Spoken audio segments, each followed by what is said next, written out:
ரோகிணி கண்களில் தெரிகின்றாள்.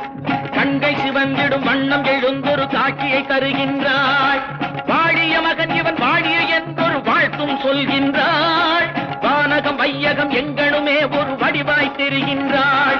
எழில் வடிவாய் தெரிகின்றாள். அன்னை தெரிகின்றாள், என் அம்மை தெரிகின்றாள். அன்னை தெரிகின்றாள், என் அம்மை தெரிகின்றாள். ஓம் சக்தி ஓம் சக்தி ஓம் சக்தி ஓம்.